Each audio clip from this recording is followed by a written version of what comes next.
Legend of Total War here, and today we're doing another Total War Warhammer 3 Immortal Empires campaign review, this time covering Durthu. So Durthu's start location is Waterfall Palace, and also starts off with the Oak of Ages. This is the same start location he always had in Total War Warhammer 1 and 2, except now his army is not starting off in his starting region, it's in Karak Norn, which is better. This way you don't have to jump to try to get the jump on them early on. You could just take these guys out on turn 1, whereas previously you had to get them on like turn 2 or 3. So taking these guys out here is highly advisable, and push on and capture the settlement. The garrison is larger than your army, but you have much higher quality units, so you should be able to manage that. If you're a little bit daunted by it, you can always just try to rush for the town square, because they don't really defend that area very well, and you've got some fairly quick units in here, so you can just essentially outrun them. Obviously not with tree men, but with the other faster units you can. The dwarves are pretty bad at dealing with that. They've also got another settlement down here, which takes about 2 turns to get. Highly advised taking them out as quickly as possible before they raise an army. After you've taken out Karak Norn, you really can do whatever you want, because there's no obvious enemy next, because the other settlements that are bordering the regions that you just conquered are ruins. So they'll eventually be ruin-dwelled, but since outposts aren't super valuable to you unless there is a trade resource there, which it does have, it's not really worth going to ruin-dwell. Best to keep it as a buffer, because it's very hard to defend your outpost settlements as Wood Elves. Now, it's also likely that Clan Angrind could cause you a bit of a problem in the early stage of the campaign, so after occupying Grimhold, it might be a good idea to come over here and snatch Karak Izor away from these greenskins, so that Clan Angrind doesn't get them, and then push the attack on Clan Angrind. But it's entirely up to you. Whatever you can do to try to boost the overall healing of the forest in as few turns as possible is going to provide dividends throughout the campaign. But in terms of which direction you do that, you largely have to react to whatever the AI is doing and make your own decisions. It's not a linear campaign. Okay, so talking about Durthu himself, he's an extremely powerful legendary lord with some really good stuff going for him. So Eldest of Ancients is his trait, and this is probably one of the best traits in the game. All units in Durthu's army are immune to all attrition, except for bankruptcy attrition, I think. Upkeep cost reduction of by 30% for Forest Spirit units. So these are Dryads, Treekins, and Tree Men unit. Now this is a particularly good trait, because although it did the same thing in Warhammer 2, the supply line penalties on higher difficulty would also would essentially make this irrelevant after a certain amount of armies. But in Warhammer 3, because the supply line penalty has been severely reduced, that bonus is going to feel heavier for a lot longer. And in addition to that, there is you can essentially double up on that upkeep bonus by capturing the magical forest in Cathay, because if you build the landmark there, it has an additional 30% reduced upkeep cost for forest spirits. So getting both of those can make Durthu have a very cheap army full of forest spirits, regardless of which one you have. And then they've got various other global bonuses to reducing upkeep costs, so you can make it really cheap. You've also got passive ability Annoyance of Netlings for all Tree Men units. Passive ability Resplendence of Luminescence for all Treekin units. So those are okay there, but I think the big benefit is really the reduced upkeep cost. You can make some super cheap armies with Durthu. Going through his unique line here, he is obviously a melee lord and a spellcaster, so these are all more or less generic traits.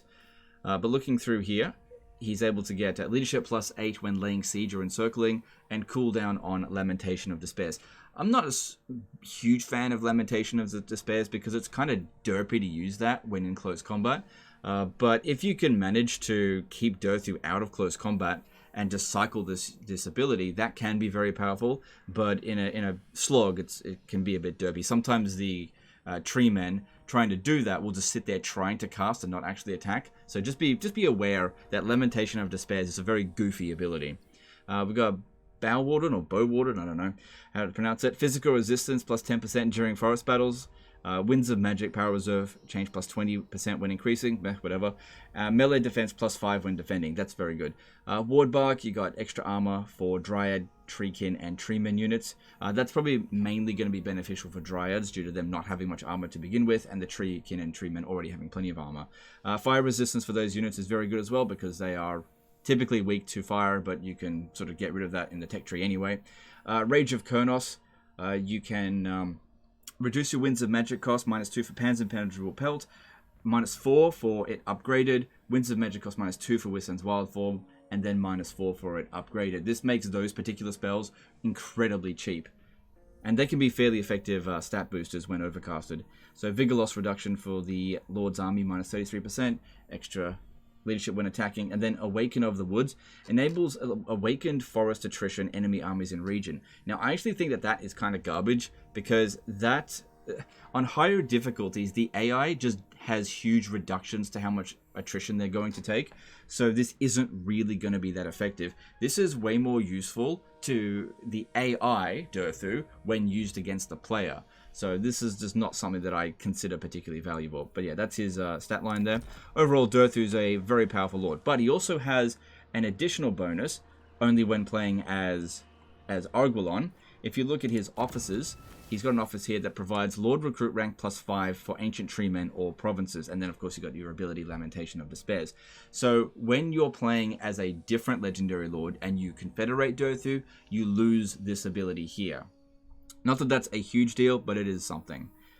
Also, looking at his offices, at Arguelon's offices, these are not too bad. I really don't like the offices of Taliesin that much, but I think Arguelon's ones are pretty good. Each one will reduce the upkeep cost of the attached lord by 20%, as long as they're in owned territory. And then there's just various other benefits. Growth bonuses, you've got control and resplendence of luminescence in that one. Reduced construction cost, income from all buildings, and extra recruit rank. So you've got basically something for every scenario there. Replenishment, building, growth.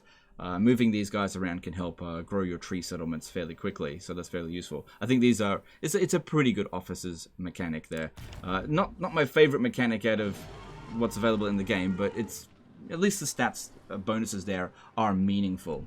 And then of course, looking at the actual faction traits for Arguelon, I think this stuff here is a little bit hit and miss. So passive ability here, Wrath of the Wood for Ancient Treemen. So when they're casting, they're able to provide their missile units attached to the army with extra armor piercing and base missile damage. Now the thing is, Arguelon is kind of geared towards having melee focused armies and forest spirits, and so I tend not to really recruit that many archers as Arguelon. And so having this in my armies, it's just kind of like, I could lean into it, but it's also very low impact, and you're sort of incentivized way heavier to just not use the archer units that much. So I don't think that one's particularly useful. Wall Breaker for Ancient Treemen and Treemen units, that's pretty good. You know, not having to cram them in through a gate can be very useful. Creating a whole bunch of breaches by smashing down a bunch of walls, very good. You can essentially bring down Isengard with that. Attribute Mastery of the Elemental Winds for Ancient Treemen and Embedded Spellsingers. That's really good. There's a limited number of Spellsingers that you could potentially recruit in a Wood Elf campaign, so you're not really incentivized that heavily to just cram them all into one army, just so you can get as much Mastery of the Elemental Winds as possible, so that it gives you spell intensity. But it's better than nothing. Overall, I don't think that the faction trait of Arguelon is overly impactful. This is sort of his campaign mechanic, and it's a bit meh. But overall, I actually really enjoy playing as Durthu, and even when I'm not playing as his faction specifically, confederating him is highly beneficial. He's a very good legendary lord. But I don't mind playing as Arguelon. I think it's got a good start, and you hit the ground running and just sort of keep going with it. I do like the Wood Elves in Total War Warhammer 3. I think they perform quite well. Anyway, that's the end of this one here, guys. Let me know in the comments below what you think of Durthu. Appreciate you. Don't forget to let me know which legendary lord you want me to cover next. There's not that many left to do. Don't forget to subscribe, and we'll see you next time. Later, guys.